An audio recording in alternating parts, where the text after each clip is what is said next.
صل على محمد وعلى محمد. لا حول ولا قوة إلا بالله العلي العظيم. أعوذ بالله من الشيطان اللعين الرجيم. بسم الله الرحمن الرحيم.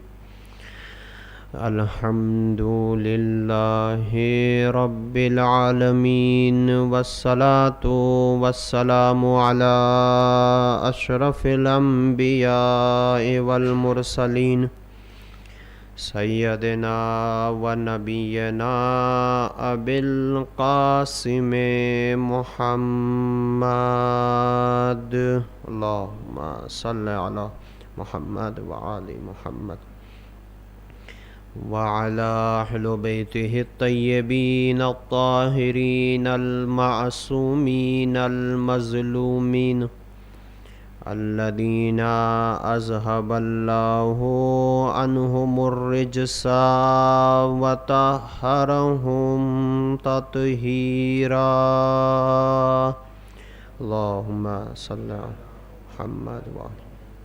واللعنة الله على أعدائهم أجمعين. أما بعد، فقد قال رسول الله صلى الله عليه وآله وسلم: إن الحسين مصباح الهدى وسفينة النجاة. صلوات پڑھے محمد اور آل محمد. پروردگار عالم کا نہایت لطف و کرم ہے، اس پروردگار کی ستائش ہے کہ جس نے پھر ایک مرتبہ یہ توفیق اور یہ سعادت نصیب فرمائی کہ آپ لوگوں کی خدمت میں حاضر ہو سکیں اور چند معروضات پیش کیے جائیں. اس عشرہ مجالس کی آج کی 7ویں نشست ہے اور اس 7ویں مجلس کے اندر حسب دستور ہر روز ایک مقصد کو بیان کیا جا رہا ہے کہ ہم عزاداری کو کیوں برپا کریں، اس مجالس کو کیوں آرگنائز کریں، جلوس کا کیوں اہتمام کریں، اس عزاداری کے پیچھے کیوں اتنا وقت دیا جائے، اس عزاداری کے لیے کیوں اتنی انرجی خرچ کی جائے. کافی سارے مقاصد بیان ہو چکے ہیں، تقریباً 6 سے 7 مقصدیں آپ کی خدمت میں بیان ہو چکے ہیں. آج کی مجلس میں جو مقصد مجھے بیان کرنا ہے وہ یہ ہے کہ ہم اس مجلسوں میں اس لیے شرکت کریں، ہم اس مجلس کو اس لیے پڑھیں، ہم اس مجلس کا اس لیے اہتمام کریں کہ اس مجلسوں کے ذریعے، اس عزاداری کے ذریعے ہماری معنویت میں اضافہ ہو. اب یہ معنویت کیا ہے، یہ روحانیت کیا ہے؟ دیکھیں میرے عزیزوں، یہ بہت اہم موضوع ہیں. ایک مجلس کے اندر شروع کی 5 سے 7 منٹ میں بیان کرنے والی بات نہیں ہے، لیکن بس ایک چھوٹا سا ٹچ دے کے میں آگے بڑھ جاؤں گا. معنویت ہے کیا، روحانیت ہے کیا، اسپریچول کیا ہے، یہ اسپریچول کیا ہے، یہ معنویت کیا ہے. علیکم السلام. یہ روحانیت کیا ہے؟ دیکھیں، اللہ نے ہمیں 2 چیزوں سے پیدا کیا ہے. ہماری خلقت کیا ہے؟ 2 چیزوں میں ہے، ایک ہے جسم، ایک ہے روح. اس جسم میں اگر روح نہ ہو تو اس جسم کا کوئی فائدہ نہیں ہے. جب تک کہ اس جسم سے روح ہے تب تک یہ جسم ہے. جب اس جسم سے روح نکل جائے تو پھر اس جسم کا بظاہر کوئی فائدہ نہیں ہے. ہم اپنے اس جسم کی ترقی کے لیے بہت سی چیزیں کرتے ہیں. اگر کوئی عاقل ہوگا، جس کو اللہ نے عقل دی ہو، اپنی عقل کا اگر صحیح استعمال کرتا ہوگا تو اس جسم کا خیال رکھتا ہوگا. کب کھانا ہے، کتنا کھانا ہے، کیسا کھانا ہے، کتنا سونا ہے، کب سونا ہے، کب اٹھنا ہے، ورزش کرنا ہے، ایکسرسائز کرنا ہے، یہ ساری چیزوں کا وہ خیال رکھتا ہوگا. ٹھیک ہے، بیمار ہوگا تو میڈیسن لے گا، کچھ احتیاط کرے گا. یہ جو جسم کی ضرورت ہے، سردی ہو تو گرم کپڑے پہنے گا، گرمی ہے تو ہلکے کپڑے پہنے گا، بارش آ رہی ہے تو اپنے بدن کو اس بارش سے بچائے گا. جسم کی جو بھی ضرورت ہے اس کو پورا کرے گا، اور یہ کرنا چاہیے چونکہ عقل کا تقاضا یہی ہے کہ انسان اپنے جسم کو ہلاکت میں نہ ڈالے. ٹھیک ہے، یہ جسم کا. لیکن اللہ نے صرف جسم تو پیدا نہیں کیا، جسم کے ساتھ روح کو بھی تو رکھی ہے اللہ نے.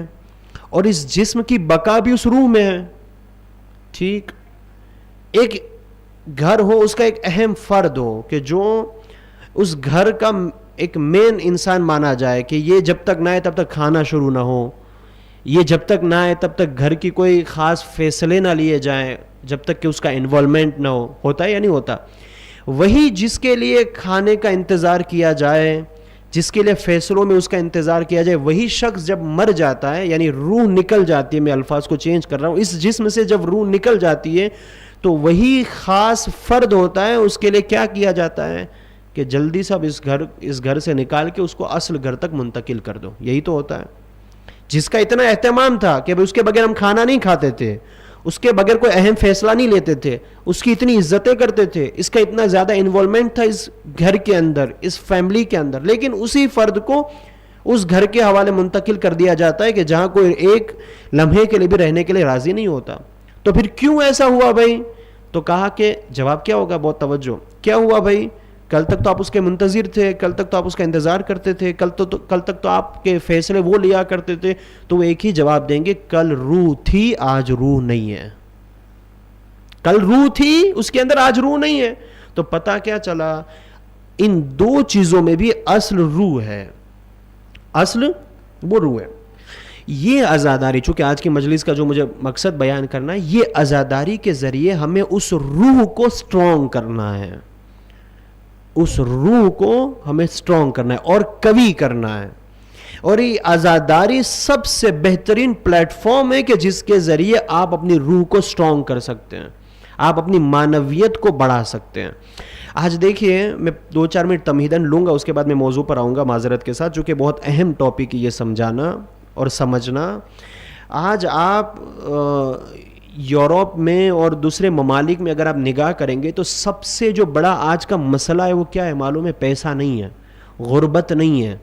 توجہ, آج کے زمانے میں جو سب سے بڑا مسئلہ ہے وہ یہ ہے کہ آج انسان کے پاس سکون نہیں ہے, اطمینان نہیں ہے, اطمینان قلبی نہیں ہے, رات کو نیند نہیں آ رہی ہے جب تک کہ دوائی نہ لی جائے. کہاں ہے بھائی سکون؟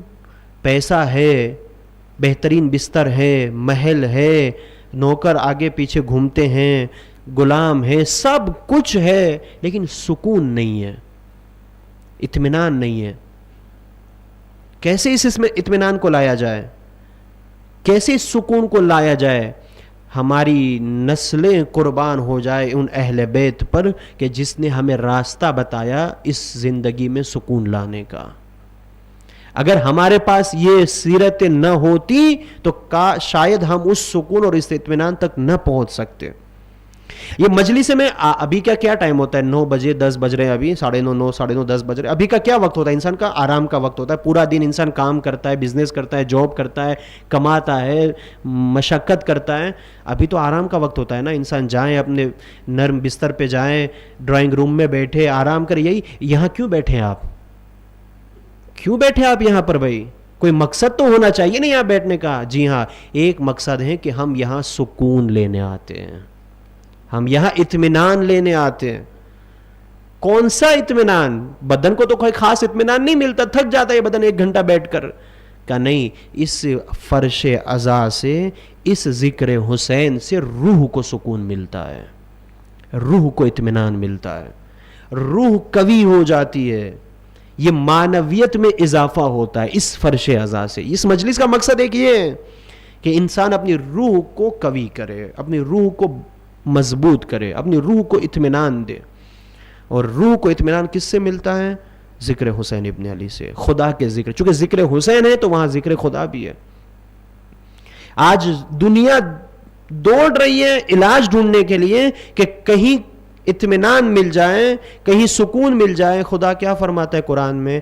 الا بذکر اللہ تطمئن القلوب. اللہ نے اطمینان کس میں رکھا ہے؟ اللہ کے ذکر میں رکھا ہے. اللہ کا ذکر کہاں ہے؟ کون سا ذکر ہے؟ صرف یہی اللہ اکبر کہنا، صحیح الحمدللہ کہنا، یہی نماز پڑھنا نہ، یہ سب اللہ کا ذکر ہے.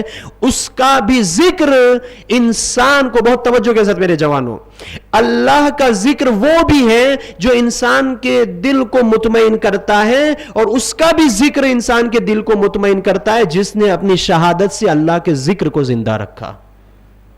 سمجھا؟ صرف خدا کا ذکر، آج وہ لوگ بھی تباہ ہو چکے ہیں کہ جس نے صرف خدا کو پکڑ لیا، نہیں بس صرف جو کچھ بھی ہے بس وہ خدا ہی ہے اور کچھ ہے ہی نہیں. آج وہ بھی تباہ ہو چکے، اس کے پاس بھی سکون نہیں ہے. اب چلے جائیے، اس کے پاس بھی اطمینان نہیں ہے. کیوں؟ چونکہ اس نے صرف خدا کو پکڑ لیا، خدا کے ذکر کو پکڑ لیا، اس کو چھوڑ دیا جس نے خدا کے ذکر کے لیے اپنی جان کو دے دی. حسین ابن علی نے نوک نیزہ پہ قرآن کی تلاوت کر کے کیا بتایا؟ قرآن کی تلاوت پر کر کے کیا ثابت کیا؟ میں نے اپنے سر کو اس لیے قربان کر دیا کہ اللہ کا ذکر بچ جائے، اللہ کا نام بچ جائے. پھر خدا نے کیا کہا؟ چونکہ تو نے اپنی پوری زندگی میرے نام کے لیے اور میرے ذکر کے لیے ختم کر دی، میرے نام کے لیے قربان کر دی، تو اب جب تک خدا کا نام رہے گا حسین ابن علی کا نام بھی رہے گا. جب تک خدا کا نام باقی رہے گا اس سرزمین پر، خدا کا نام بھی باقی رہے گا. تو آج جو 8واں مقصد بیان ہوا، چونکہ پہلی مجلس میں 2 مقصد میں بیان کر چکا تھا، آج جو 8واں مقصد بیان ہوا اس فرش عزا کا، وہ کیا ہے؟ اس مجلس کا مقصد کیا ہے؟ جہاں عقل کا رشد ہے، جہاں علم و معرفت میں اضافہ ہے، جہاں اپنے عقیدے کی تقویت ہے، وہیں پر اس فرش عزا کا ایک مقصد یہ بھی ہے کہ انسان اپنی روح کو قوی کرے، اپنے روح کو اطمینان دے. اور جب واقعاً آپ اس نیت کے ساتھ جب آئیں گے، اس ارادے کے ساتھ جب اس فرش عزا پہ تشریف لائیں گے، تو یقین مانیے کہ آپ کی روح میں تقویت آئے گی، آپ کی معنویت میں اضافہ حتماً ہوگا.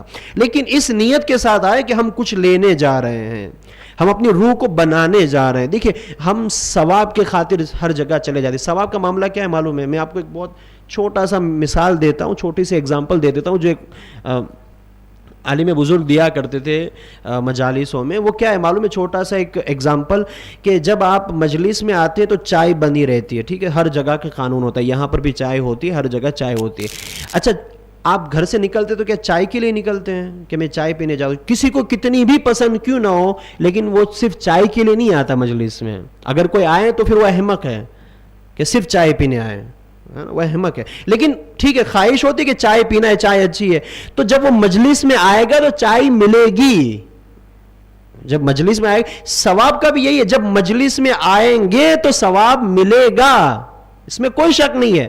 نہ میں تو دور کی بات کہہ رہا ہوں، اس میں اور ایک اور فرق ہے چائے میں، کہ اگر آپ مسجد تک پہنچیں گے دروازے تک تو چائے ملے گی، لیکن ثواب تو خدا، چونکہ خدا کریم ہے، خدا ہمارا آپ جیسا تو ہے نہیں کہ ہم اور آپ جیسا حساب کریں.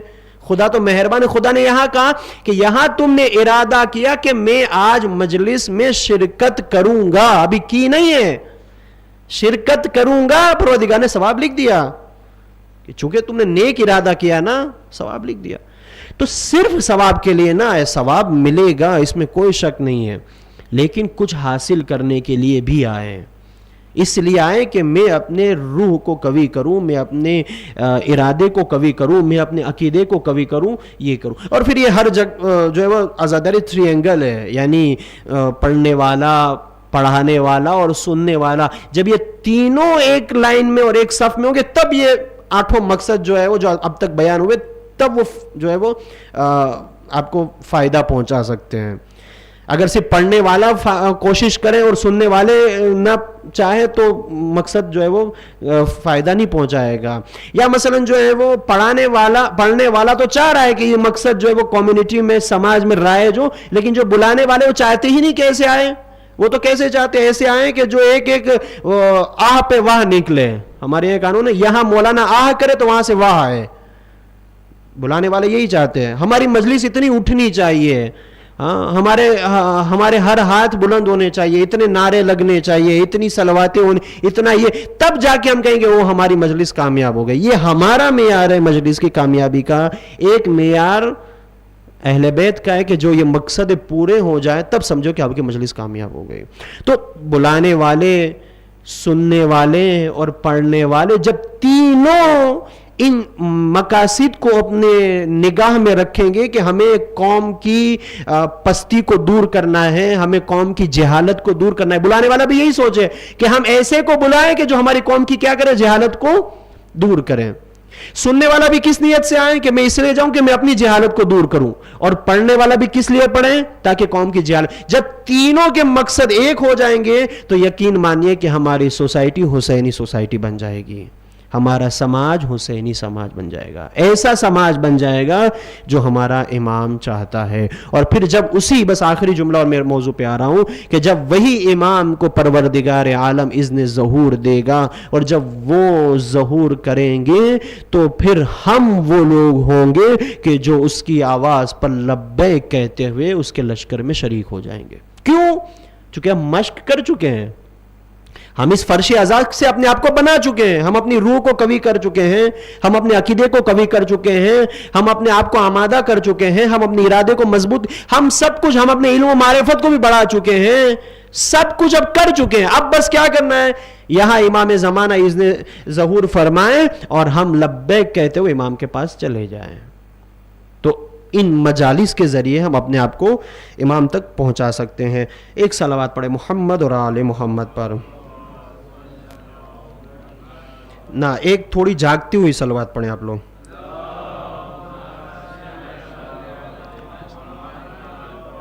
جی واجل فرج. میں کوشش کروں گا کہ آج انشاءاللہ مکے پہنچ جاؤں, ورنہ آپ لوگ خود پہنچ جائیں گے مکے. اگر آج میں نہیں پہنچا تو آپ لوگ خود پہنچ جائیں گے, چونکہ 2-3 دن سے کہتا چلا رہا ہوں مکے پہنچنا ہے, مکے پہنچنا ہے. علیکم السلام. تو اگر آج میں مکہ نہیں پہنچا تو آپ لوگ خود پہنچ جائیں گے, تو بہتر ہے کہ میں ہی آپ کو پہنچاؤں. صحیح ہے انشاءاللہ.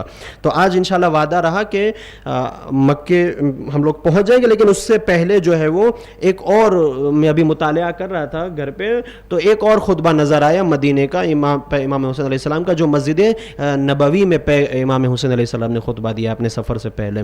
تو میں چاہتا ہوں کہ اس خطبے کی تھوڑی سی جھلک آپ کو دے دوں.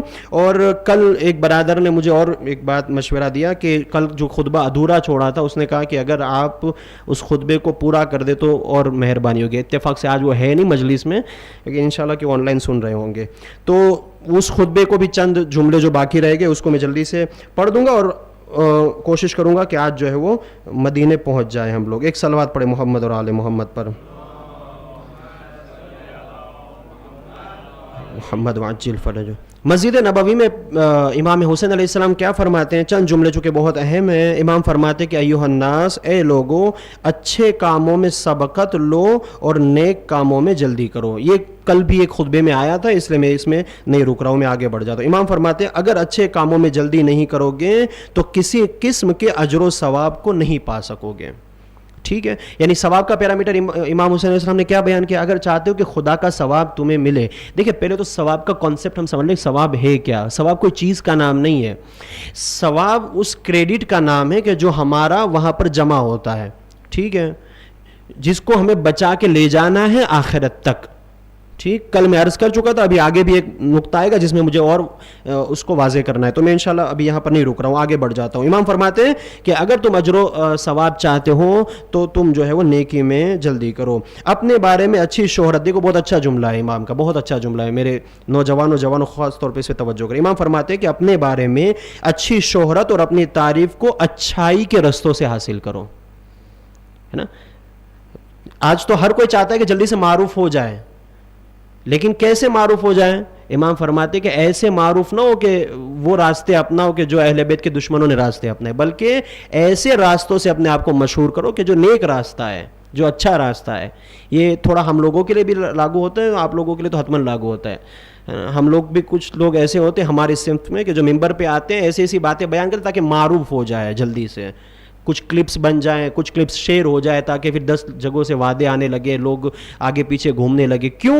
امام فرماتے کہ ایسا راستہ نہ اپناؤ کہ جو تمہیں ایسی چیزوں سے شہرت دیں, ایسی چیزوں سے معرف کر دے کہ جو اصلاً جس سے اللہ راضی نہیں ہے. اب دیکھیں, میں واقعاً معذرت خواہ ہوں کہ میں اس پر روک نہیں رہا ہوں, ورنہ یہ ایک ایک جملے کی تشریح ہوئی ہے باقاعدہ کہ کیسے راستوں سے انسان شہرت لیں, کیسے راستوں سے انسان پرہیز کرے. اور یہی شہرت ہوتی ہے, بس میں اس جملے کہہ کر آگے بڑھ جاؤں گا, یہی جھوٹی معرف شہرت ہوتی ہے کہ جو انسان کو طاغوت تک بنا دیتی ہے. دیکھیں یزید بنتا نہیں ہے، بنایا جاتا ہے. اس پہ آپ کبھی تصور کریے گا، سوچئے گا. یزید بنتا نہیں ہے، بنایا جاتا ہے. شمر بنتا نہیں ہے، بنایا جاتا ہے. اور وہی جھوٹی شہرتیں ہوتی ہیں، وہی پبلک کا جھوٹی تعریفیں ہوتی ہیں کہ جو یزید کو یزید بنا دیتی ہے، اور اس کے اوپر پورا کام ہوتا ہے جب اس کو اس مقام تک پہنچا. امام فرماتے ہیں کہ ایسی جگہوں سے اپنے آپ کی شہرت حاصل نہ کرو، نہ کسی مذمت گر کے احسان سے. جب بھی کسی ایسے شخص کے ساتھ نیکی کرو، بہت پیارا جملہ ہے امام کا، توجہ فرمائیے.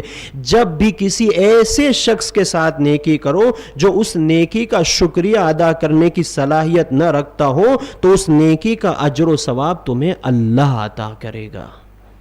بعض ایسا ہوتا ہے نا، السلام علیکم، بعض ایسا کیا ہوتا ہے کہ آپ کسی کی مدد کرتے ہیں لیکن وہ آپ کو پلٹا نہیں سکتا، وہ آپ کو اس جیسی مدد نہیں کر سکتا. وہ آپ کا شکریہ ادا کرنے سے مطلب یہ کہ وہ آپ جیسی مدد نہیں کر سکتا. تو امام فرماتے کہ پھر تھوڑا معاملہ ہمارے ساتھ بھی کیا کرو. مسئلہ یہ ہے نا کہ ہم نہیں سمجھتے اس بات کو. خدا قرآن میں کیا کہتا ہے کہ تم مجھے قرض دو. خدا کیا کہتا ہے؟ تم مجھے قرض دو. قرض حسنہ کا ہے نا سبجیکٹ ہے نا، ٹاپک ہے نا ہمارے یہاں. کتنے لوگوں نے خدا کو قرض دیا؟ اور خدا کو کیا قرض کی ضرورت ہے بھائی؟ خدا کہہ رہا ہے مجھے قرض دو. لیکن ہم کبھی اس ٹاپک میں وارد ہی نہیں ہوتے. اگر قرض حسنہ کی سسٹم آ جائے اور انفاق کی، میں یہ بار بار ہر سال ہر جگہ کہتا ہوں، کاش کہ کسی سوسائٹی میں یہ عمل ہو جائے. اگر قرض حسنہ اور انفاق، وہ انفاق جو اسلام نے بتایا، ہمارا اور آپ کا انفاق نہیں، وہ انفاق جو اسلام نے بتایا، اگر یہ دو فائنینشلی سسٹم اگر سماج میں رائج ہو جائے تو یقین مانیے کہ ہمارا ایک بھی جوان کبھی بھی قرض اور سود جو حرام ہے اس میں گرفتار نہیں ہوگا. لیکن ہم نے اسلامی کانسیپٹ کو سمجھا ہی نہیں ہے. قرآن سے ابھی ہم نے کانسیپٹ کو نکالا ہی نہیں ہے یہ والے. ورنہ انفاق کسے کہتے ہیں بتائیے مجھے؟ انفاق آپ میں سے کوئی بتا سکتا ہے انفاق کسے کہتے ہیں؟ اگر کوئی جواب دے گا تو خوشی ہوگی مجھے. جی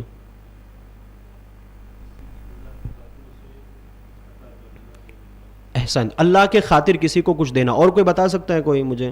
مثلا ٹو وے کنورزیشن، یہ آپ مجلس کا عنوان ہے لیکن آپ بھی بول سکتے ہیں، مسئلہ نہیں ہے. کوئی چیز سمجھ میں نہیں تو پوچھ بھی سکتے ہیں، آپ سوال کر سکتے ہیں.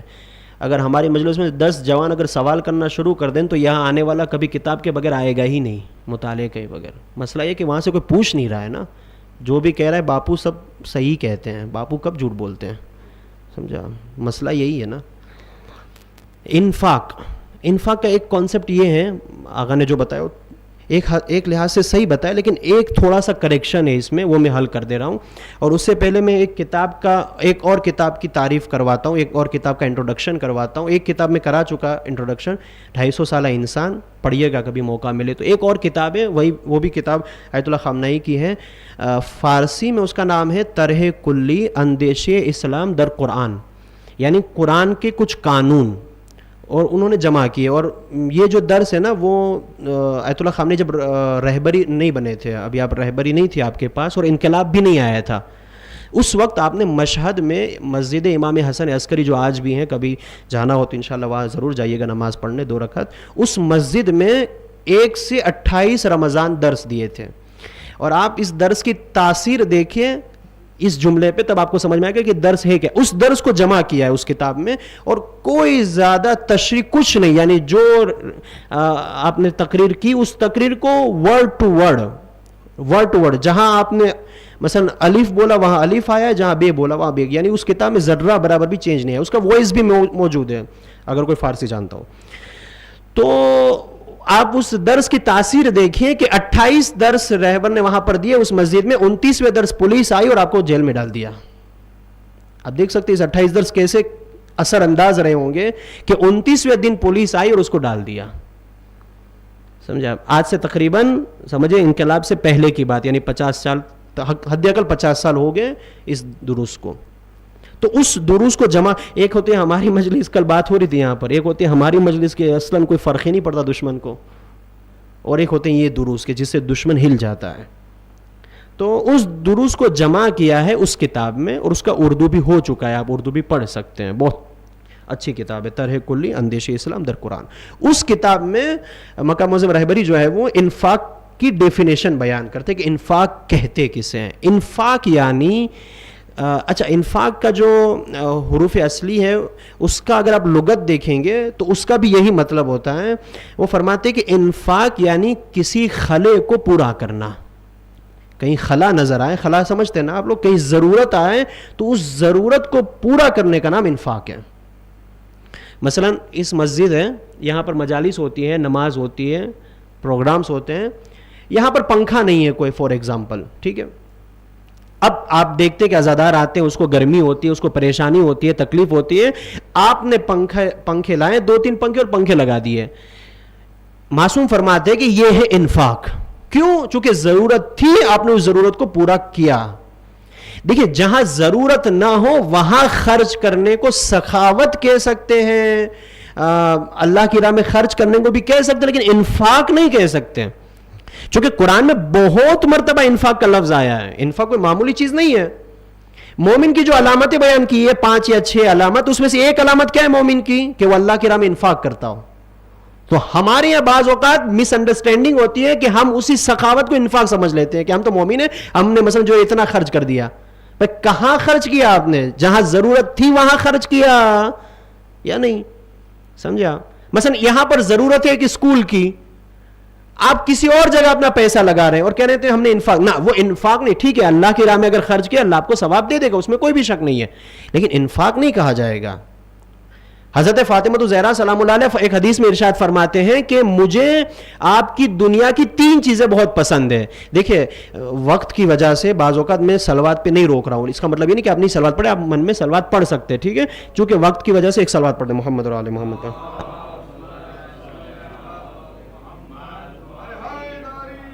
یا علی، اس لیے وقت کی تنگی کی وجہ سے میں بعض اوقات نہیں روکتا ہوں. تو آپ لوگ خود صلوات پڑھ لیا کریں، چونکہ صلوات کی ایک عظمت ہے، اور اہل بیت کے نام پہ خصوصاً. جی ہاں، تو میں عرض کر رہا تھا کہ شہزادی فرماتے کہ مجھے آپ کی دنیا کی 3 چیزیں بہت پسند ہیں. ایک، اللہ کے رسول کے چہرے کی زیارت، ایک، اللہ کی کتاب کی تلاوت، اور تیسری کیا چیز ہے؟ والانفاق فی سبیل اللہ، اللہ کی راہ میں انفاق کرنا. ٹھیک ہے، تو حدیث سے بھی ثابت ہے، قرآن سے بھی ثابت ہے کہ انفاق کی بہت زیادہ. تو وہ والا انفاق ہو کہ جو انسان کو اس کمال تک پہنچائے. تو انفاق کا کانسیپٹ اس لیے میں نے کہا کہ 2 چیزیں اگر ہمارے سماج میں رائج ہو جائے تو کوئی ضرورت مند باقی نہیں رہے گا. کون کہتا ہے کہ ہماری کمیونٹی کے پاس پیسہ نہیں ہے؟ بہت پیسہ ہے. کون کہتا ہے پیسہ نہیں ہے ہماری کمیونٹی کے پاس؟ کون کہتا ہے کہ ہماری کمیونٹی کے پاس جو ہے حالات سب کچھ ہے، بس مشکل یہ ہے کہ اس کے پاس اتنا وہ وے نہیں ہے، وہ راستہ نہیں کہ اس کو کہاں خرچ کرنا ہے.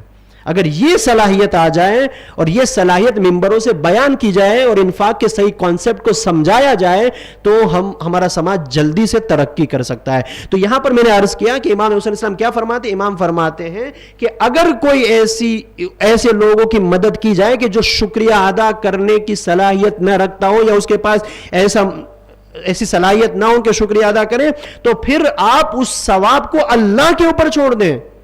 پھر وہ اللہ آپ کو اس کا اجر و ثواب دے گا، پھر وہ اللہ آپ سے جو ہے وہ اس معاملے میں نیکی کرے گا.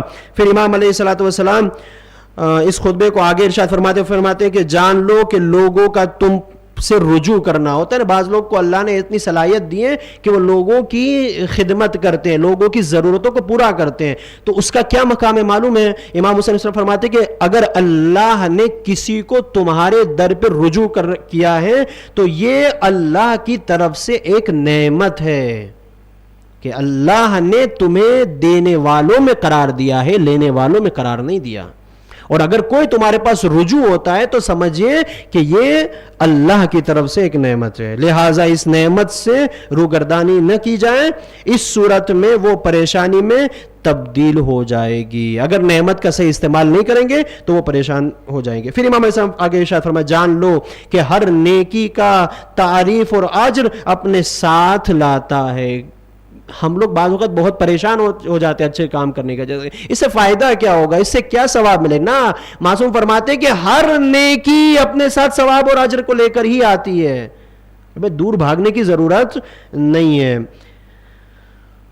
امام حسین السلام اس خطبے کو آگے فرماتے ہیں اے لوگوں، جو بھی سخاوت کرتا ہے یا کسی کو خوش رکھتا ہے اور بخل سے کام نہیں لیتا، یا اگر بخل سے کام لینے لگے تو پھر اللہ اس کو اسی دنیا میں ذلیل کرتا ہے۔ اللہ نے رزق دیا ہے، رزق میں دوسروں کا حصہ رکھا ہے، اگر وہ انفاق نہیں کرتا، اگر وہ سخاوت نہیں کرتا، یا ان جگہوں پہ خرچ نہیں کرتا کہ جہاں واقعاً ضرورت ہے اور وہ خود خرچ کر سکتا ہے اور نہیں کرتا، تو امام فرماتے کہ اللہ پھر اس کو ذلیل کرے گا۔ ایک صلوات پڑھ دے محمد اور آل محمد پر۔ جی بس میں اپنے بالکل وقت پر ہوں اور میرے جو ہے وہ نگاہ بھی ہے وقت پہ، میں جلدی سے کل والے خطبے کے چند جملے جو باقی رہ گئے اس کو مکمل کر کے ہم لوگ جو ہے وہ مکے والی جو مراحل ہے اس کو تک پہنچتے ہیں۔ امام علیہ السلام نے کل والا جو خطبہ میں نے پڑھا تھا کہاں تک روکا تھا؟ امام نے فرمایا تھا کہ جو انسان اس دنیا میں ایمان لایا، معذرت، جو انسان اس دنیا میں ایمان نہیں لایا یا ایمان لا کر نیکی انجام نہیں دی، تو پھر وہ ایمان اس کو قیامت کے دن کوئی فائدہ نہیں پہنچائے گا۔ یہاں تک ہمارا ہو چکا تھا۔ یہاں سے آگے امام علیہ السلام فرماتے کہ میں تمہیں تقوی اور پرہیزگاری کی وصیت کرتا ہوں، کیونکہ ہر تقوی اختیار کرنے والے شخص کا خود خدا ضامن ہو جاتا ہے۔ اللہ اکبر، یہ بہت بڑا جملہ ہے میرے عزیزو۔ کس دن کا ضامن ہو جاتا ہے؟ کل کی اگر مجلس آپ کے ذہن میں ہو، کس دن کا ضامن ہو جاتا ہے؟ اس دن کا کہ جس دن کوئی فرد ایک دوسرے کو کام نہیں آنے والا۔ ضامن تو سمجھتے ہیں نا، وہ ضمانت لے رہا ہے، خدا ضمانت لے رہا ہے کہ تم اگر اس دنیا میں تقوی اختیار کرو گے تو میں اس دن کی ضمانت لیتا ہوں کہ جس دن ایک دوسرے کو کوئی کام نہیں آئے گا۔ اللہ اکبر۔ امام علیہ السلام پھر آگے ارشاد فرماتے ہیں، اچھا یہ تو دنیا آخرت کا معاملہ ہو گیا۔ دنیا میں دیکھیں ہمارے ہاں جب زندگی بسر کرتے ہیں رزق روزی کا بھی معاملہ ہوتا ہے یا نہیں ہوتا؟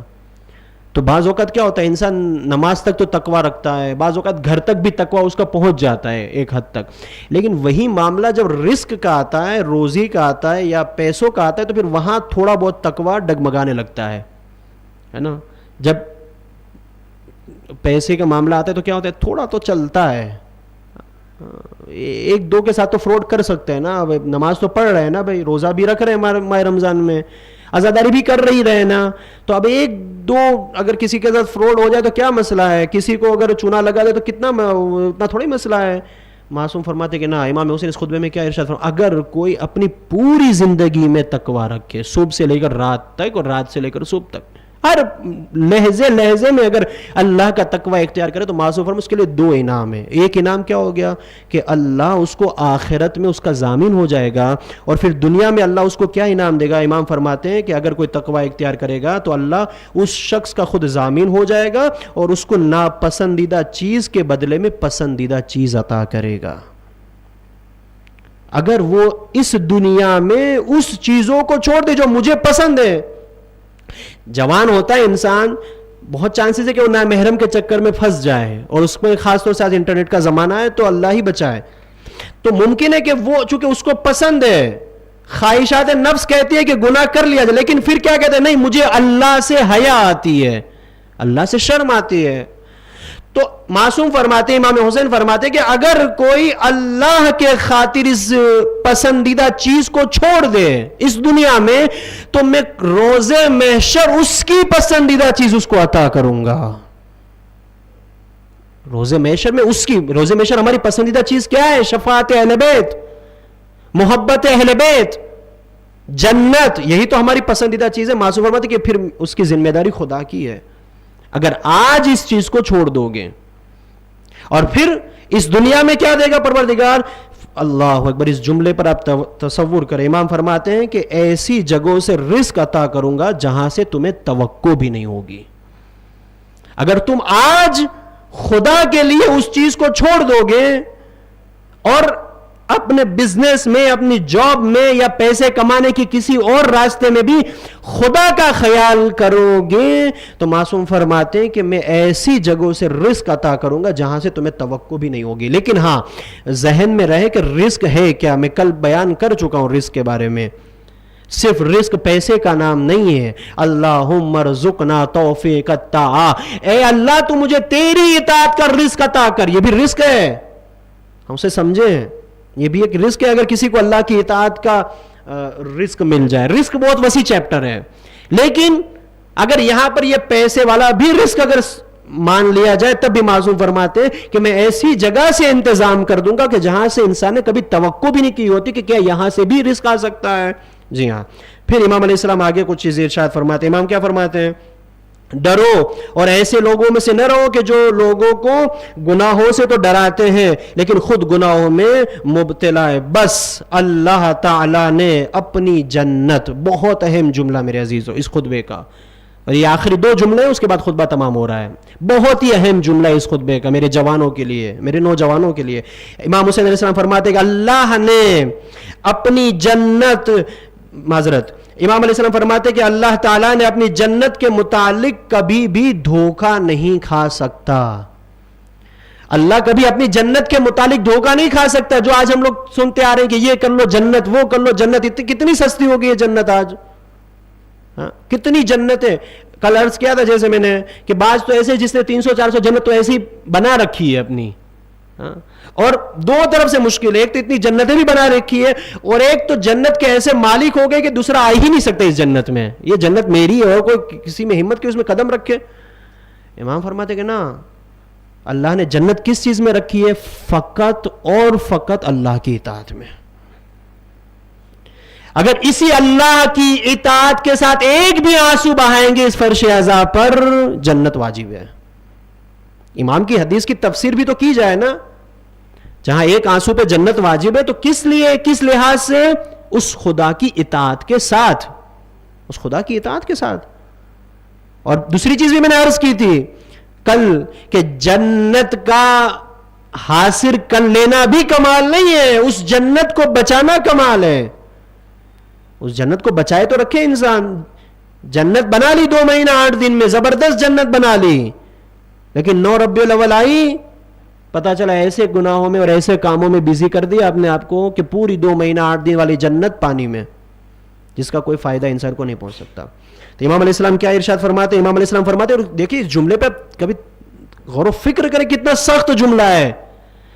امام فرماتے ہیں کہ اللہ اپنی جنت کے بارے میں دھوکہ نہیں کھائے گا. ہم انسان کو تو دھوکہ دے سکتے ہیں, خدا کو دھوکہ نہیں دے سکتے. معصوم فرماتے ہیں کہ اللہ اپنی جنت کے بارے میں دھوکہ نہیں کھائے گا. اور جو کچھ, صرف جنت بھی نہیں, صرف جنت بھی نہیں, معصوم کیا فرماتے, اور جو کچھ اس کے پاس ہے, جو کچھ اللہ کے پاس ہے, جنت ہو, کوثر ہو, سلسبیل ہو, نہر, جو کچھ آپ تصور کر سکتے جو اللہ کے پاس رکھا ہے, وہ سب کچھ اور جتنی بھی چیزیں ہیں اس سب کا حصول فقط اور فقط اطاعت اور فرما برداری میں ہے.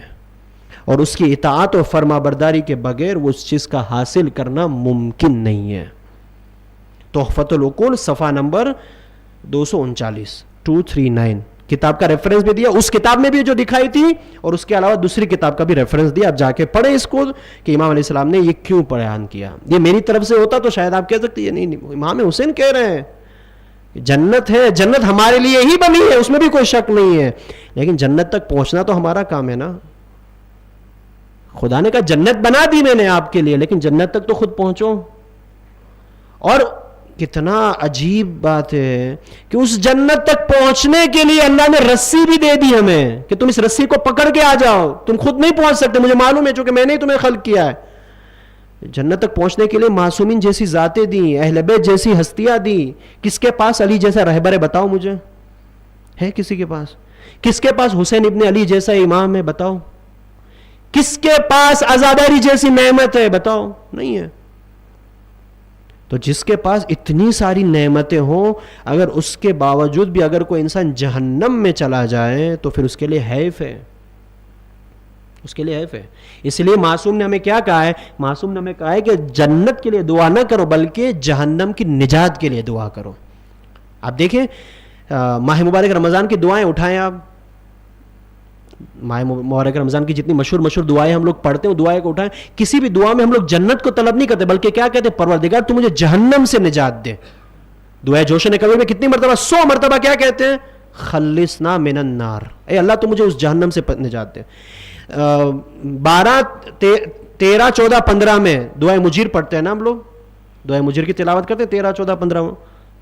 اس دعائے مجیر میں کیا کہتے ہیں؟ پروردگار مجھے جہنم سے نجات دے. اور اس کے علاوہ دیگر دعائیں اٹھا لیں. کیوں؟ چونکہ جہنم سے آزادی میں ہی جنت ہے. امیر المومنین نہج البلاغہ میں ارشاد فرماتے ہیں, بس آگے بات اس لیے میں عرض کر دوں پھر جو ہے وہ اس معاملے کو کمپلیٹ کرتا ہوں.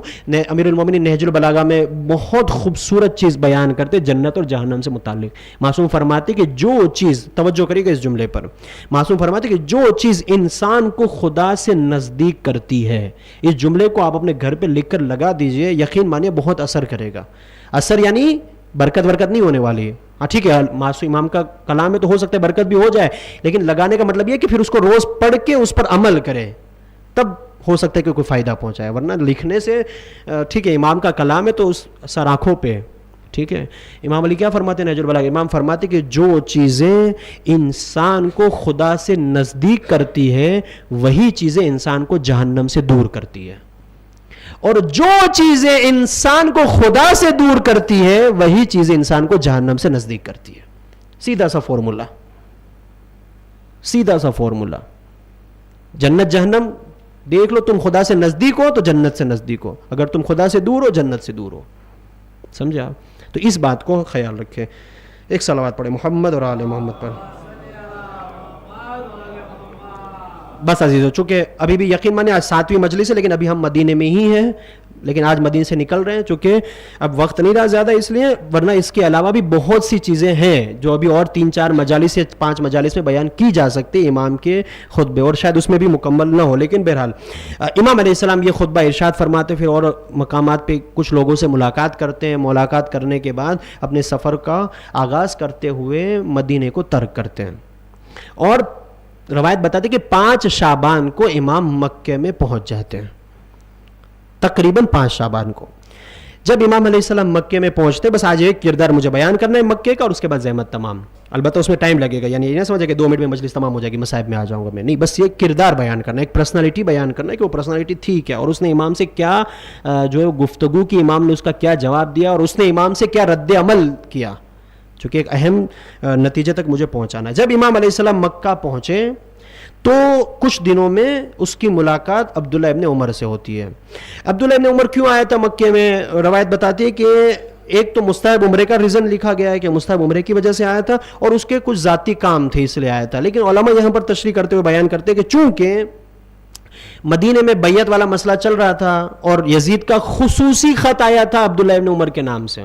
3 شخصیتوں کے نام آئے تھے, عبداللہ ابن عمر, عبداللہ ابن زبیر اور حضرت ابا عبداللہ. اور کیا کہا گیا تھا کہ ان 3 شخصیتوں سے خصوصی بیعت لی جائے.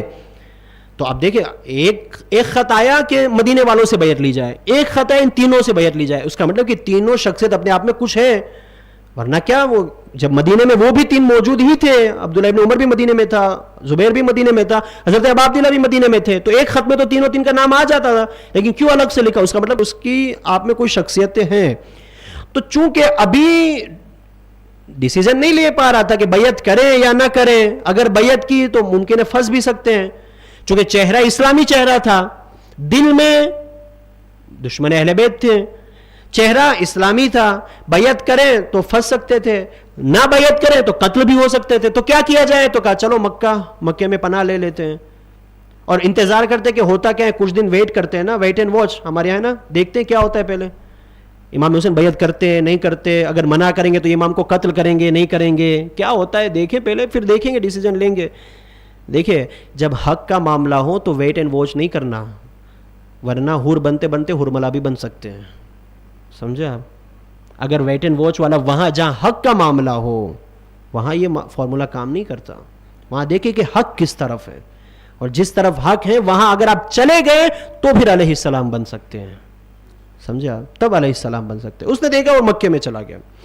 امام علیہ السلام سے جب ملاقات ہوئی مکے میں, چونکہ امام بھی مکے پہنچ گئے, اسے بھی پتا چلا کہ امام مکے میں آ گئے. دیکھیے عبداللہ ابن عمر, ایک اسی کتاب جس کا میں نے ریفرنس دیا اس میں عبداللہ ابن عمر کا بہترین کردار الگ الگ ڈیوائڈ کر کے بیان کیا گیا ہے. میں نہیں اس میں وارد ہو سکتا کہ میں بیان کروں اس عشرے میں, حد عقل نہیں ہو سکتا, چونکہ اس کے ایک ایک سے ملاقات ہے کہ حجاج ابن یوسف کے ساتھ اس کا رویہ کیا تھا, یزید کے ساتھ اس کی ملاقات کیا ہوئی, فلاں سے ملاقات کیا ہوئی, پھر مکہ جا کر انہوں نے مدینے میں کیا کام کیا, مدینے جا کے بہت بڑا انہوں نے ہنگامہ کیا ہے عبداللہ ابن عمر نے, کوئی ایسی نہیں مدینے میں آ کے خاموش رہا. مکے میں کیا کیا جتنے دن مکے میں رہا. تو یہ ساری چیزیں ایک ایک پہلو ہے. میں صرف امام حسین کی ملاقات آپ کی خدمت میں بیان کرنا چاہتا ہوں کہ جب امام علیہ السلام سے اس کی ملاقات ہوتی ہے تو وہ چونکہ اسلام کا چہرہ تھا, مسلمانوں کے درمیان مقبول چہرہ تھا, لوگ اس کو چاہتے تھے, تو اب چونکہ وہی فارمولا وہی عرض کیا تھا میں نے کہ امام کو کیوں روکنا چاہ رہے تھے کہ امام اگر سفر نہیں کریں گے, قیام نہیں کریں گے تو ہم بچ جائیں گے, حد اقل امام بھی بچ جائیں گے, ہم بھی بچ جائیں گے, تو کوئی مسئلہ ہی نہیں ہوگا. تو امام کے پاس آتا ہے اور امام کی خدمت میں حاضر ہو کے فرماتا ہے کہ میں آپ کو ایک مشورہ دیتا ہوں. دیکھیں امام علیہ السلام کو مشورہ دینے آ رہا ہے. یاد رکھیں میرے عزیزو, امام کو مشورہ نہیں دیا جاتا. پھر میں عرض کر رہا ہوں, بار بار عرض کروں گا, امام کو مشورہ نہیں دیا جاتا, امام کی اطاعت کی جاتی ہے. اپنے آپ کو پریپیئر کرے اس امام کی اطاعت کے لیے جو امام آنے والا ہے, جو امام آنے والا ہے اس کی پریپیئر کرے. اپنے یہ فرش ازائی ہمیں پریپیئر کرے گی, یہ فرش ازائی ہمیں تیار کرے گی. امام آپ کا کیا حکم ہے, آپ کیا چاہتے ہیں. امام علیہ السلام کی خدمت میں حاضر ہو کے کہتا ہے کہ اے فرزند رسول, میرے پاس آپ کے لیے ایک مشورہ یہ ہے کہ آپ یزید کی بیعت کر لیجئے, چونکہ اگر آپ اس کی بیعت نہیں کریں گے تو اس کے عوض میں آپ کو قتل کر دیا جائے گا, آپ کو مار دیا جائے گا. اور جب بیعت والی بات کرتے ہیں تو امام علیہ السلام پھر عبداللہ ابن عمر سے مخاطب ہو کے کیا فرماتے ہیں, اے عبداللہ, لوگوں نے اس شخص کی بیعت کی ہے کیونکہ اس کے پاس مال اور دولت ہے اور اس کے ہاتھ میں جو ہے وہ حکومت ہے, ایک پاور ہے, لہٰذا ان لوگوں نے اس کی حکومت میں اپنے آپ کو تسلیم کر دیا ہے. یعنی امام حسین علیہ السلام نے یہاں پر بھی ایک پیغام دیا ہے کہ جس کے پاس دولت ہوتی ہے, جو افراد ہوتے ہیں نا, عام افراد, کامن مین جو ہوتے ہیں, عام لوگ ہوتے ہیں, وہ اس مالدار کے نزدیک ہو جاتے ہیں, اس کو اپنے آپ کو تسلیم کر دیتے ہیں. امام وہی فرماتے ہیں کہ ابھی معاملہ یہ ہے کہ لوگوں نے اپنے آپ کو اس کے سامنے تسلیم کر دیا ہے. کیوں تسلیم کر دیا ہے؟ اس لیے کہ وہ نیک انسان ہے, اس لیے کہ وہ الہی انسان ہے؟ نہیں, چونکہ اس کے پاس مال ہے, چونکہ اس کے پاس دولت ہے, چونکہ اس کے پاس حکومت ہے. تو کسی کو اپنے مال کا خطرہ ہے, کسی کو اپنی اولاد کا خطرہ ہے, کسی کو اپنی جان کا خطرہ ہے, کسی کو اپنی دولت کا خطرہ ہے, کسی کو اپنے بزنس کا خطرہ ہے, تو اس لیے انہوں نے اپنے آپ کو تسلیم کر دیا ہے. پھر امام علیہ السلام عبداللہ ابن عمر سے کیا کہتے ہیں, ایک صلوات پڑھیں محمد اور آل محمد پر. امام علیہ السلام کچھ تاریخ کے واقعات سے اس کو آگاہ کرتے ہیں. کیا فرماتے ہیں کہ خاندان بنی امیہ کی آپ کے ساتھ دشمنی پیش نظر ہے, اور جو ہے وہ اس کی پھر عبداللہ ابن عمر جب یہ سنتا ہے کہ اس نے بیعت کی, وہ عبداللہ ابن عمر سے بھی کہتا ہے کہ آپ بھی بیعت کر لیجئے, چونکہ مجھے ڈر ہے کہ اس مخالفت کی صورتحال میں آپ مارے جائیں گے اور اس راہ میں بعض مسلمان بھی اپنی جان گوائیں گے. بعض مسلمان, دیکھیں مسلمانوں کی فکر ہے, ان کو مسلمانوں کی جانوں کی فکر ہے کہ اگر آپ سفر کریں گے تو آپ بھی شہید ہوں گے, آپ بھی قتل ہوں گے, آپ کے عوض میں وہ مسلمان بھی مارے جائیں گے تاکہ اس مسلمانوں کا خون بچ جائے. اور پھر کیا کہتا ہے, یہ جملہ اس کردار کا سب سے پہلا جملہ جو بہت اہم ہے, اس جملے پر آپ خاص توجہ کریے گا. وہ کیا کہتے ہیں, میں نے رسول اللہ سے سنا ہے کہ آپ نے فرمایا تھا کہ حسین مارے جائیں گے, اور اگر لوگوں نے ان کی حمایت اور نصرت نہ کی تو اللہ اس کو ذلیل کرے گا. اس کو معلوم ہے, دیکھ رہے ہیں آپ کیا حالت ہے, اس کو معلوم ہے کہ میں نے خود اپنے کانوں سے رسول اللہ سے سنا تھا کہ رسول اللہ نے کہا تھا کہ ایک زمانہ آئے گا, میرا فرزند قیام کرے گا, اور جو اس کی نصرت نہیں کریں گے, جو اس کی حمایت نہیں کریں گے, تو اللہ اس کو کیا کرے گا, ذلیل کرے گا. آپ کے لیے میرا تو یہی مشورہ ہے کہ آپ بھی باقی افراد کی طرح بیعت کر لیں. کیوں بیعت کروانا چاہتا ہے عبداللہ ابن عمر؟ تاکہ اس ذلت سے بچ جائے. آپ دیکھ رہے ہیں یہ کردار نظر آئیں گے آپ کو اس دنیا میں بھی. اگر آپ انالیسس کریں گے اور اس کردار کو کسی کردار پہ فٹ کریں گے تو آپ کو یہ سب چیزیں نظر آئے گی. اس لیے بیان ہونا ضروری ہے ان کردار کا. اور پھر کیا کہتا ہے کہ صلح کا راستہ اختیار کر لیں, اور مسلمانوں کے قتل سے مجھے خوف آتا ہے, مجھے ڈر لگتا ہے کہ مسلمانوں کو قتل کر دیا جائے گا. دیکھیں جو نقطہ تھا وہ والے جملے پہ تھا کہ امام پیغمبر کی اس کو معرفت تھی, لیکن کتنی معرفت تھی؟ صرف اس جملے حد تک کی تھی کہ امام حسین قیام کریں گے, اور اگر کوئی اس قیام میں امام کا ساتھ نہیں دے گا تو وہ ذلیل ہوگا. ہمیں بھی معلوم ہے یا نہیں, امام زمانہ کے لیے حدیث کیا ہے, من مات ولم یعرف امام زمانہ مات میتۃ جاہلیہ, جو اپنے وقت کے امام کی معرفت کے بغیر مر جائے اس کی موت کیا ہے, جہالت کی موت. سنتے یا نہیں سنتے؟ ہمارے پاس کتنی معرفت ہے امام کی, کتنی معرفت ہے ہمارے پاس امام کی، سمجھا؟ یہاں اس کو بھی معرفت ہے کہ یہ وقت کا امام ہے، ایک دوسری یہ بھی معرفت ہے کہ یہ رسول کا فرزند ہے، اس نے قیام کیا ہے، تین اس کو یہ بھی معلوم ہے کہ اگر میں امام حسین کا ساتھ نہیں دوں گا تو میں ذلیل ہو جاؤں گا، میں رسوا ہو جاؤں گا، یہ بھی معلوم ہے، لیکن پھر نتیجہ کیا ہوتا ہے؟ کیا امام کا ساتھ دیتا ہے، امام کی نصرت کے لیے آگے آتا ہے، امام کے لیے شہید ہوتا ہے؟ سنیے، امام علیہ السلام نے جب یہ سنا تو امام علیہ السلام نے اس کے سوال کے جواب میں کیا جواب دیا؟ اے عبداللہ، کیا تمہیں نہیں معلوم کہ دنیا اللہ کے نزدیک اتنی پست اور حقیر ہے؟ اب امام علیہ السلام ایک تاریخ کی طرف اشارہ کرتے ہیں. امام علیہ السلام اس کو کیوں یہ تاریخ والے بات کرتے؟ چونکہ وہ اپنے آپ کو موت سے بچانا چاہتا ہے، اس دنیا میں رہنا چاہتا ہے، زندگی بسر کرنا چاہتا ہے. امام فرماتے ہیں کہ اے عبداللہ ابن عمر، تمہیں نہیں معلوم کہ دنیا اللہ کے نزدیک کتنی پست اور حقیر ہے کہ یحییٰ ابن زکریا جیسے عظیم نبی کا سر مقدس بنی اسرائیل کی ایک بدکار عورت کو تحفے کے طور پہ دیا گیا. یہ وہ دنیا ہے جس دنیا میں تم رہنے کی بات کر رہے ہو، جس دنیا میں تم زندگی بسر کرنے، یہ وہ اتنی حقیر دنیا ہے کہ ایک بنی اسرائیل کی بدکار عورت کو خوش کرنے کے لیے یحییٰ جیسے عظیم پیغمبر کا سر مقدس اس کو کس لیے دیا گیا؟ بطور ہدیہ دیا گیا. میں چاہتا ہوں کہ میں امر بالمعروف اور نہی عن المنکر کروں اور اسے انجام دوں اور اپنے نانا اور اپنے والد گرامی کی سیرت کی پیروی کروں. پھر امام علیہ السلام نے بہت عجیب جملہ کہا، فمن قبلنی بقبول الحق فاللہ اولا بالحق. امام علیہ السلام نے کہا کہ اگر کوئی میری دعوت کو حق سمجھ کر قبول کر لے گا تو گویا اس نے اللہ کا راستہ اختیار کیا. ڈر سے میرے عزیزوں، اگر کسی نے یعنی یہ نہ سمجھے کہ اس نے حسین ابن علی کی مدد کی، بلکہ اس نے خدا کی مدد کی. اللہ اکبر. اگر آج کوئی میرے جوانوں، میرے نوجوان، اگر آج کوئی حسینی مشن کو آگے بڑھانے کی کوشش کرے، اگر آج کوئی حسینی سماج بنانے کی کوشش کرے، تو صرف وہ حسین ابن علی کی مدد نہیں کر رہا ہے بلکہ وہ خدا کی مدد کر رہا ہے. امام حسین نے کتنا عجیب جملہ فرمایا، اے عبداللہ ابن عمر، اگر کوئی میری دعوت پہ لبیک کہے گا، اگر کوئی میری آواز پہ لبیک کہے گا تو گویا اس نے خدا کا راستہ اختیار کیا، اور اگر میری دعوت کو ٹکرا دے گا تو میں کیا کروں گا؟ صبر کروں گا، لیکن اپنی کاوش کو نہیں چھوڑوں گا. بعض اوقات ہوتا ہے نا، کچھ لوگ ہوتے ہیں اٹھتے ہیں، کس لیے اٹھتے ہیں؟ سماج کو بہترین بنانے کے لیے اٹھتے ہیں، لیکن جب پبلک کا ساتھ نہیں ملتا تو کیا ہو جاتا ہے؟ بیٹھ جاتے ہیں، نا امید ہو جاتے ہیں. اب کیا ہوگا، اب کیا ہوگا، اب کیا کریں گے، کیسے کریں گے؟ نہیں، حسین ابن علی کے اگر پیروکار ہیں تو کبھی نا امید نہیں ہو سکتے. اور اچھا، نا امید کب ہوتے ہیں؟ میں یہاں 1 منٹ لوں گا آپ کے، صرف 1 منٹ، 2 منٹ. کیوں نا امید کیوں ہوتے ہیں؟ ہم معلوم ہے، چونکہ ہم جلدی سے نتیجے کے بارے میں سوچ لیتے کہ نتیجہ کیا ہوگا اس کا، اور جب نتیجے کے بارے میں سوچ لیتے ہیں تو پھر ہم نا امید ہو جاتے. دیکھیے، ایک بات میں نے ابھی عشر اول میں یہاں پر عرض کیا تھا، وہ بات میں دہرانا چاہتا ہوں، اور پوری تاریخ نہیں، پھر ایک جملہ. ہمارا کام صرف اور صرف عصا مارنے کا ہے، راستہ بنانے کا نہ کام خدا کا ہے. راستہ بنانے کا کام خدا کا ہے، ہمارا کام راستہ نہیں بنانا ہے، ہمیں صرف عصا مارنا ہے، ہمیں صرف لکڑی مارنا ہے. حضرت موسیٰ اگر یہ تصور کرتے جب دریا کو دیکھتے کہ اس دریا میں راستہ کیسے بنے گا، تو کبھی نہیں ہوتا. اللہ نے کیا کہا، اے موسیٰ تم عصا مارو. موسیٰ نے عصا ماری، اللہ نے اس میں سے راستے بنا دیے. ہمارا مسئلہ کیا ہے؟ ہم عصا ہی نہیں مارتے، ہم عصا ہی نہیں مارتے. اور بقول اس جگہ میں نے یہ بات جب پڑھی تو مجلس کے بعد ایک بندے خدا آ کے مزاحن ہی کہا انہوں نے کہ مولانا صاحب آپ نے تو یہ کہا کہ ہم عصا نہیں مارتے، لیکن ہمارا کچھ دوسرا ہی مسئلہ ہے. میں نے کہا کیا؟ کہا ہم ایسی جگہ عصا مارتے جہاں نہیں مارنا چاہیے. سمجھا؟ ہم اس جگہ عصا مارتے کہ جہاں نہیں مارنا چاہیے. تو پہلے ہمیں دیکھ لے کہ ہمیں کہاں عصا مارنا ہے اور پھر مارے وہاں پر. راستوں کے بارے میں نہ سوچیں، راستہ بنانا خدا کا کام ہے. نا امید نہ ہو، اور نا امیدی سب سے بڑا گناہ ہے.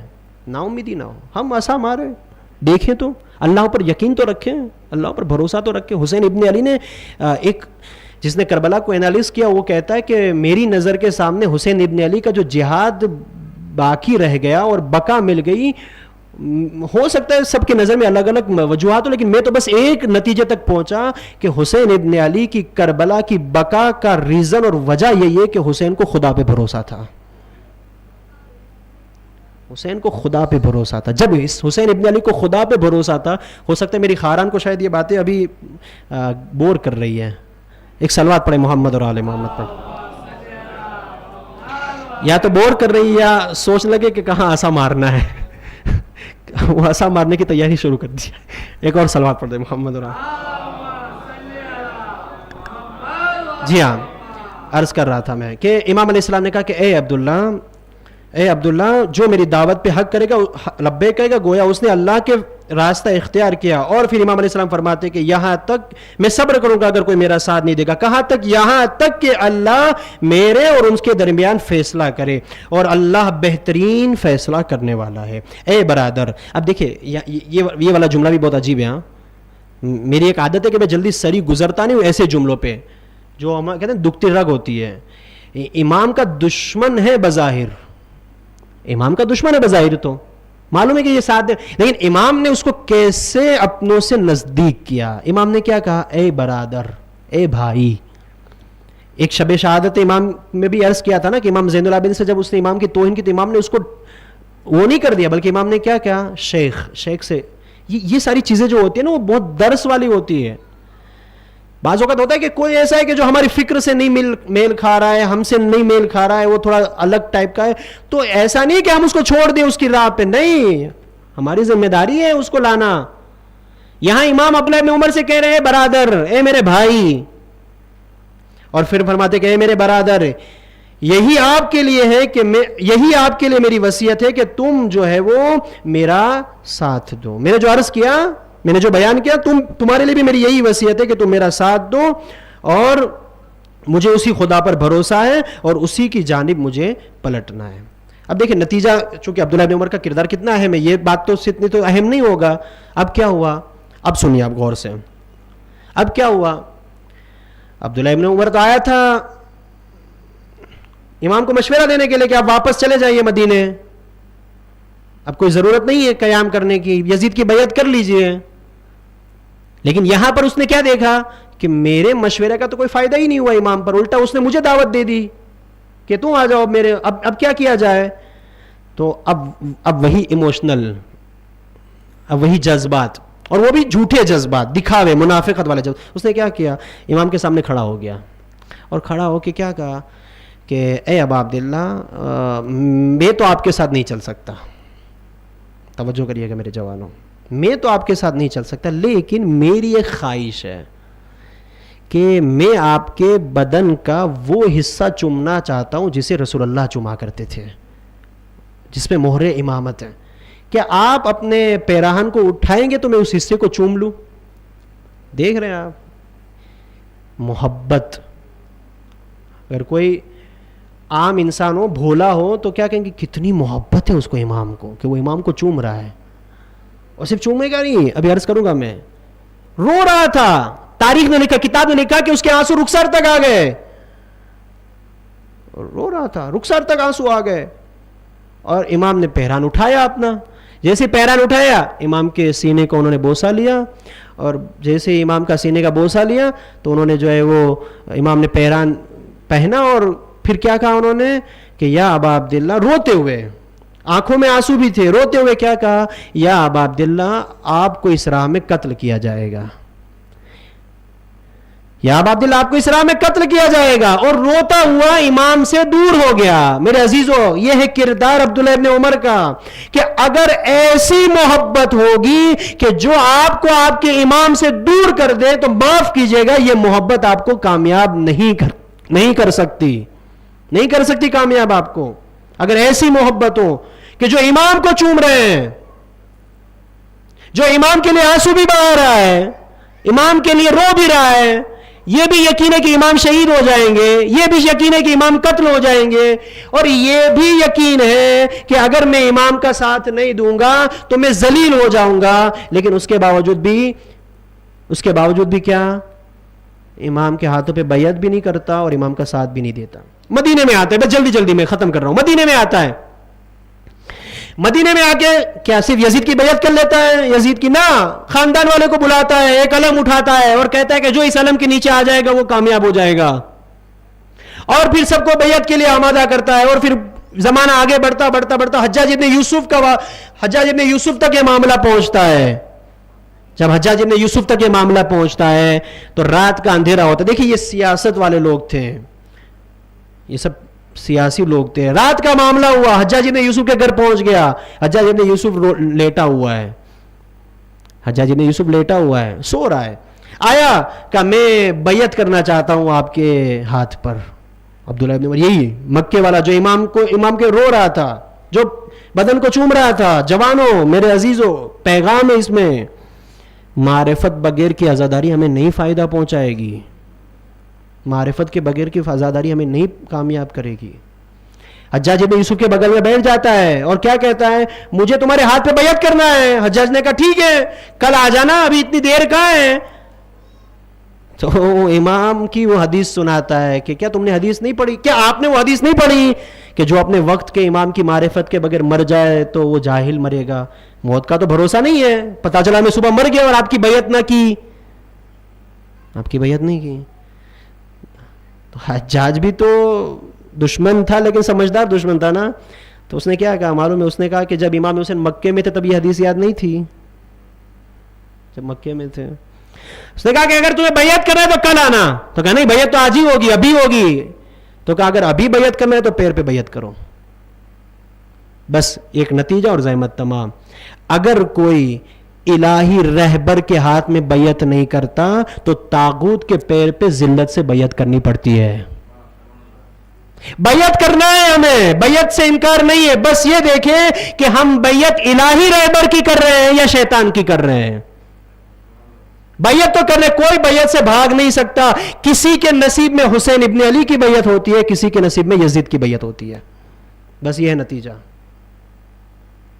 حسین ابن علی کے منہ پر اس نے کہا تھا کہ اگر کوئی آپ کی مدد نہیں کرے گا تو اللہ اس کو ذلیل کرے گا. اللہ نے کتنا ذلیل کیا کہ ایک بدبخت کے قدموں پر جھک کر اس کو ذلت کے ساتھ بیعت کرنی پڑی.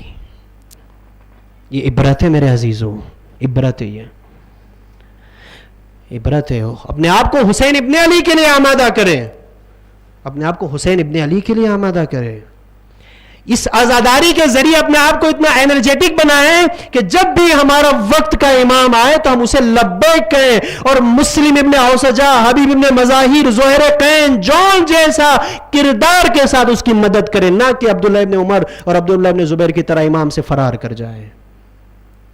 سمجھا؟ 5 منٹ لگے گی, میں چونکہ ایک بات آئی تو میں بیان کرتا چلوں. 5 منٹ آج شاید ہو سکتا ہے زیادہ ہو. ایک صلوات پڑھ لیجئے محمد اور آل محمد پر.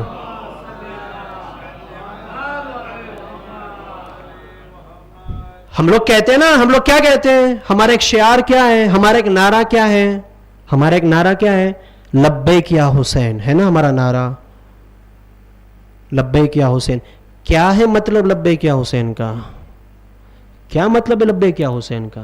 لبیک یا حسین یعنی اے ابا عبداللہ, اے آقا, اے مولا, ہم اپنے پورے وجود کے ساتھ آپ کی رقاب میں آپ کی خدمت کے لیے حاضر ہے. یہ ہے لبیک یا حسین. لبیک یا حسین یعنی کیا؟ ہم اپنے پورے وجود کے ساتھ آمادہ ہیں آپ کے ساتھ ہونے کے لیے. یہ ہے لبیک یا حسین.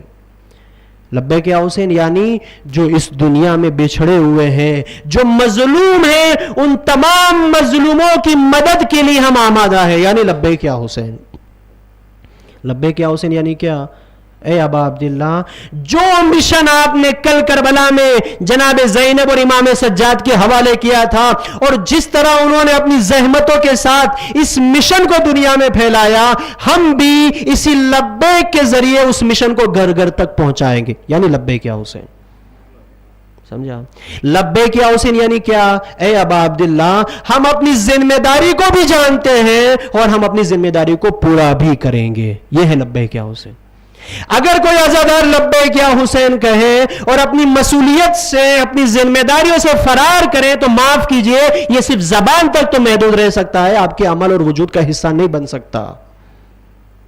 سمجھے آپ؟ دعائے احد پڑھتے یا نہیں پڑھتے ہم لوگ؟ بس یہ آخری بات ہو زحمت تمام. دعائے احد پڑھتے یا نہیں پڑھتے؟ سب لوگ دعائے احد پڑھتے ہیں. کتنے لوگوں نے اس میں سے دعائے احد کا ترجمہ پڑھا ہے؟ بی فرینڈلی, ہاتھ اٹھا سکتا ہے, کہہ سکتا ہے. کتنے لوگوں نے دعائے احد کا ترجمہ پڑھا ہے؟ آپ نے پڑھا ہے؟ نہیں بتائیں, آپ نے ایک بندے نے کہا آپ نے پڑھا ہے, آپ نے بھی پڑھا, ایک اور 2 3 لوگ اور 4 5 6 7 الحمدللہ 8.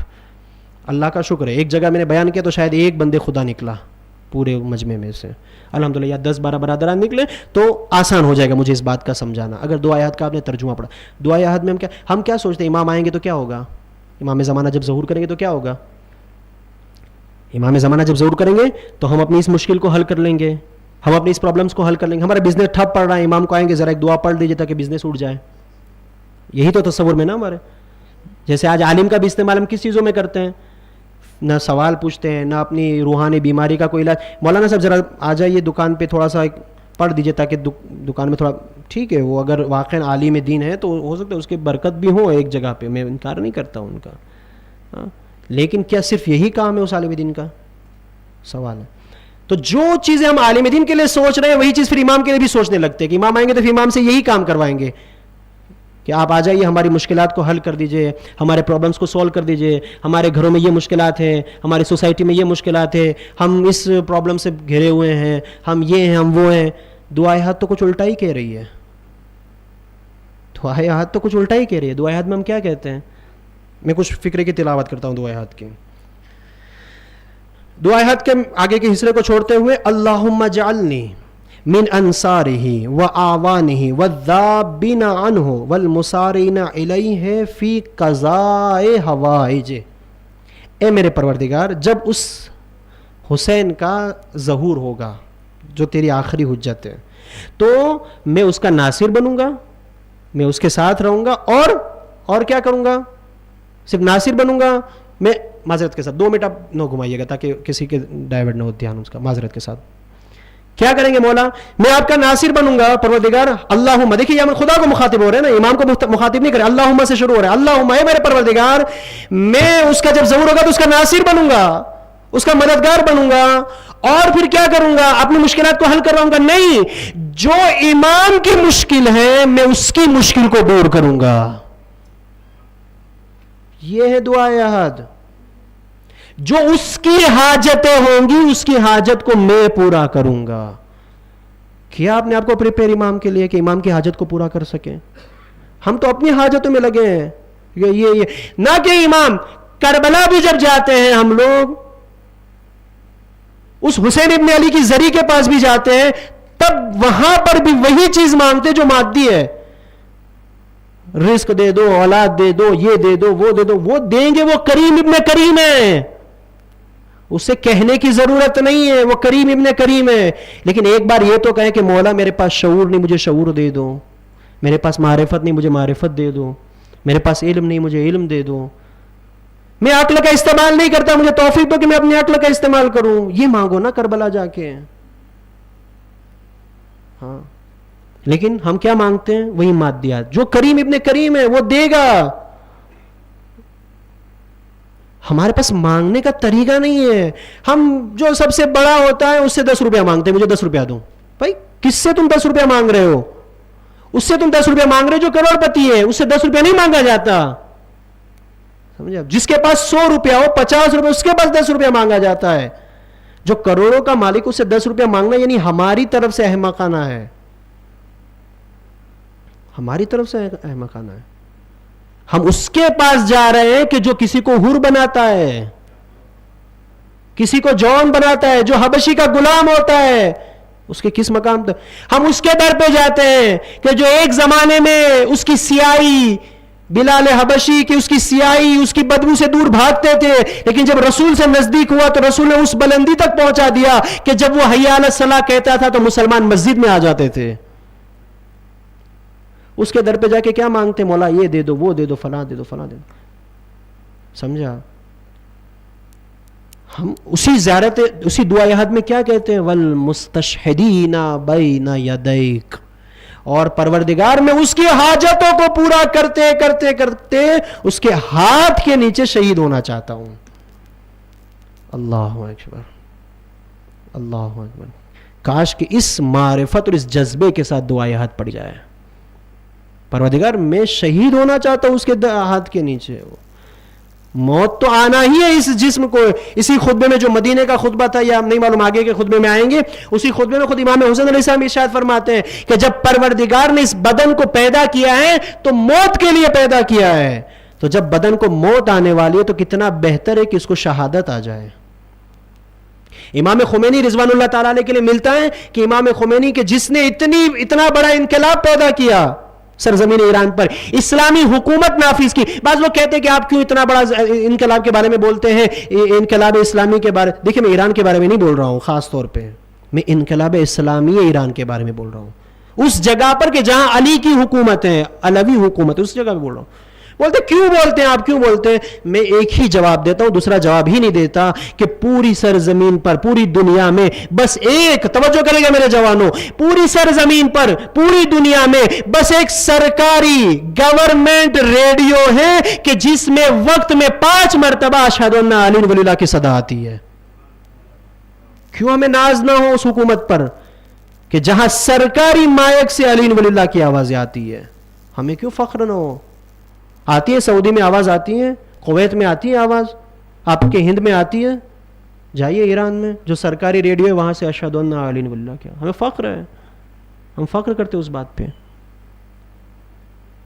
عزیزان محترم, تو حسین ابن علی, میں عرض کر رہا تھا میرے ذہن سے بات نکل گئی. خیر, ہم عرض خود واحد میں یہی پڑھتے ہیں کہ بار الہ اتنی توفیق دے دے کہ ہم اپنے امام کی حاجتوں کو پورا کریں, اور اس حاجتوں کو پورا کرنے کے لیے اپنے آپ کو اس دنیا میں پریپیئر کرنا پڑے گا, اس دنیا میں آمادہ کرنا پڑے گا.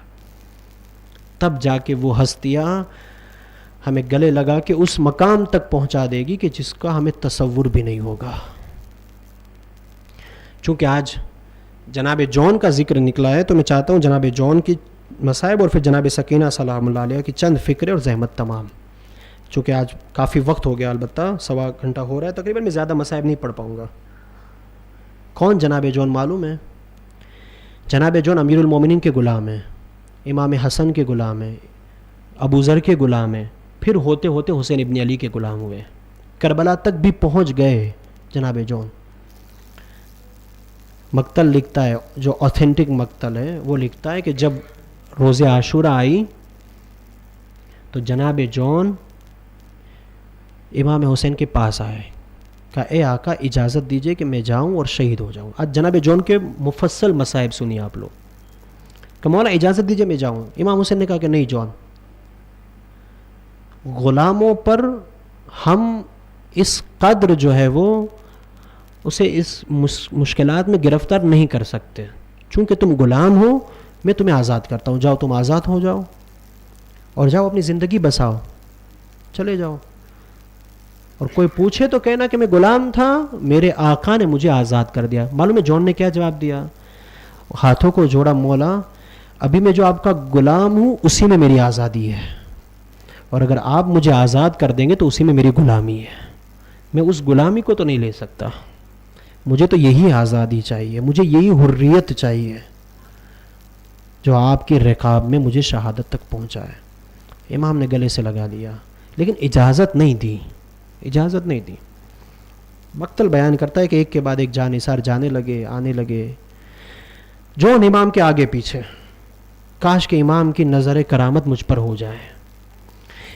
جب جون کو اجازت نہیں ملی تو چونکہ اہل بیت کے گھر کا غلام تھا, اس لیے اس کو معلوم تھا کہ مجھے کیسے اجازت لینا ہے. امام کے پاس آیا, امام کے قدموں میں گر گیا اور ہاتھوں کو جوڑ کر بس ایک جملہ کہا, مولا میں جانتا ہوں کہ آپ کی نگاہ میں اکبر جیسا مقام تو میرا نہیں ہے. اللہ اکبر, میں اکبر جیسا مقام تو نہیں رکھتا, آپ کا اکبر اور میں آپ کا غلام. پھر اس نے کیا کہا معلوم ہے؟ مولا مجھے معلوم ہے کہ میرے اندر 3 نقص ہے. مقتل بیان کرتا ہے, پھر یہ کہہ کر گنواتا ہے, مولا ایک تو میرے آگے پیچھے کوئی نہیں ہے, میرا کوئی آقا بھی نہیں ہے, میں تو ایک غلام ہوں, یہ میرا نقص ہے. دوسرا کہ میرا رنگ سیاہ ہے, میں حبشی ہوں, میرا رنگ, اور میرے بدن سے بدبو آتی ہے. پھر پھر کیا کہتا ہے کہ جس سے امام کا دل بھی تڑپ گیا اور امام نے اجازت دے دی. یہ کہتے ہوئے فرمایا مولا میرا رنگ سیاہ ہے, میرے بدن سے بدبو آتی, لیکن مولا میں آپ کا غلام ہوں, میں چاہتا ہوں کہ آپ پر شہید ہو جاؤ, مولا اجازت دے دو. امام نے گلے سے لگایا, جون کو اجازت دی, جون آئے, جنگ کی. کیسے جنگ کی نہیں معلوم, جنگ کی. جنگ کرتے کرتے گھوڑے سے زمین پر آئے. اتنا زخمی ہے کہ جون کو شعور بھی نہیں تھا, بے ہوش کے عالم میں تھے. امام فوراً جون کے سرانے پہنچے اور جون کے سر کو حسین نے اپنے زانوں پر رکھ دیا. جیسی جون کی آنکھیں کھلی بس ایک جملہ کہا, من مثلی. اللہ اکبر, مجھ جیسا کون, من مثلی, مجھ جیسا کون. ارے یہ وہ شانہ, یہ وہ زانو ہے کہ ابھی کچھ دیر میں یہاں اکبر کا سر ہوگا. اللہ نے میری عظمت, جس زانو کو اکبر کا سر ملے گا اس زانو کو جون کا سر مل گیا. اللہ اکبر. امام نے جب جون کے یہ جملے سنے تو جون کو کہا, امام نے نہیں, ہاتھوں کو بڑھایا, اللہم اے میرے پروردگار چونکہ یہ میرا غلام ہے اس کے بدن میں خوشبو پیدا کر دے, اس کے چہرے کو نورانی کر دے. اور پھر جون کی طرف مخاطب ہو کے فرمایا, اے جون تم نے کیا کہا تھا کہ تمہارا کوئی نہیں ہے. امام نے ہاتھوں کو فرمایا, وحشرنا مال ابرار, اے میرے پروردگار اس کو ہم میں سے قرار دے.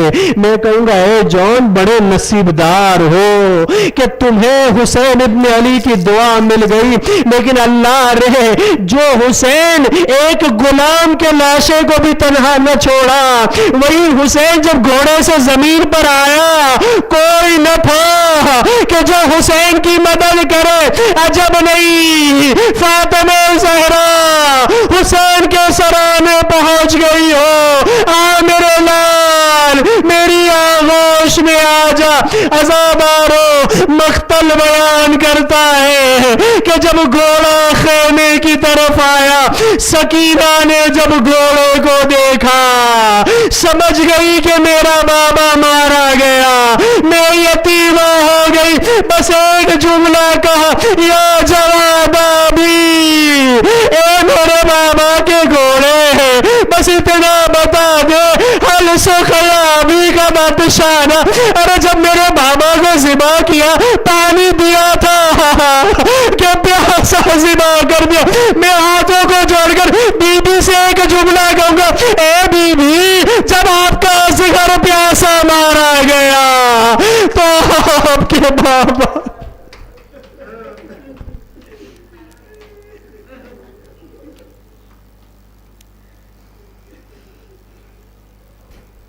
الا لعنت اللہ علی القوم الظالمین سیعلم الذین ظلموا ای منقلب ینقلبون.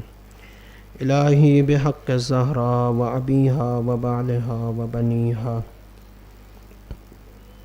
پروردگار ہماری اس مختصر سے عبادت کو تیری بارگاہ میں قبول فرما, اس عزاداری کو ہمارے لیے باعث نجات قرار دے. پروردگارہ جو پریشان حال ان کی پریشانیوں کو دور فرما. پروردگار جو بیمار ہیں ان کو شفا عنایت فرما. ہمیں اپنے وقت کے امام کے لیے ابھی سے آمدگی کرنے کی توفیق